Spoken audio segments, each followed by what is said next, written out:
delighted we got funding from Creative Communities Ireland for this, and that allowed us to pay Adrian and Ella, who have done a fabulous job. And thanks for taking your hand. So the subject of this one is Scots Pine in the Ogham Tree Trail. So I've included a harp in the design partly because it's such a beautiful thing. And I used to work for a harp maker many years ago, and the soundboard of the harps used to be made from Scots Pine, but only bog Scots Pine. It's been preserved in the bog because it grew so slowly. When the bogs dried out, they've dried out 3 times since the last ice age, and enough for trees to grow in the bog. They weren't wet anymore, but it was much colder, so the trees grew really slowly. So this one, even though judging by the log, was probably only 20 feet high, it was 3 feet wide at base, so it grew very slowly like a giant bongo. And the wood is especially good for music, resonates.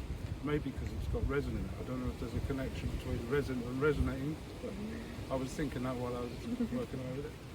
So anyhow, I was lucky enough to get this piece of wood from Joe Murphy. I've been in this field for a long time and I've been ogling at it. And then it came up and James said, oh, the next sculpture is going to be about the Scots Pine. So I know where there's a bit of that. And sadly, we can't get native Scots Pine because the Scots Pine, once the bogs got wet again, they all fell over and there's none left. So all the Scots Pines we have are planted from Scottish seeds, incidentally. Although I heard that somebody found a little grove of ancient ones in Clare a few years ago that might be native. So I mean, if they produce cones, they'd be worth having. Very good.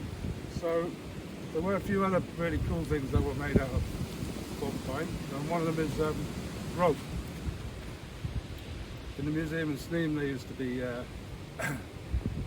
bit of rope. It's about 5 meters of rope, like a good 1.25 inch diameter rope, treble twist, like tying up or dragging logs with, and it was made from fibres shredded from a log of Scots Pine from the bog. So it must have been quite labour intensive, you know, making rope, but they must have needed it for something. I guess either tying a boat or dragging a standing stone or something. We found something interesting in our research for this, in which when they were looking for pieces of bog deal, which is the preserved Scots Pine, you'd go out really early in the morning and you look for the places where the dew or the frost has disappeared from first, and that indicates that there is preserved bogwood or something under that first layer of bog, so you dig there, and that's how you get your bog deal. Because it's got wood under it, it's a bit warmer so it doesn't get frost or dew on it. So you actually see the ghostly shape of the tree. And then there would So when they say bog deal, they actually mean bog. Bog deal is Scots Pine, yeah. Yeah, so this is bog deal. If you're buying Scots Pine from Galvin, it's called red deal. So deal is actually just a unit of commercial wood. Red deal. Yeah. So there we are. Would you like to see it? Yes! Okay, so here we go. Oh wow. That's beautiful. Walk around it because it's a tree on the other side. So take your time and walk around it because there you go. Amazing. Thank you. Well done. Adrian, that's beautiful. You should have a look at it from here. Quite like it, yeah, I like it from that side. Smells nice. The detail.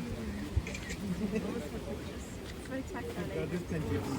Good enough. Yeah. And you When it can. dries out, So impressive. I can't sound it properly because it's hairy at the moment.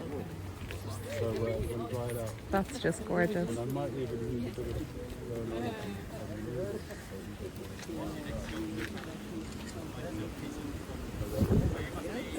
So this is bog, pardon?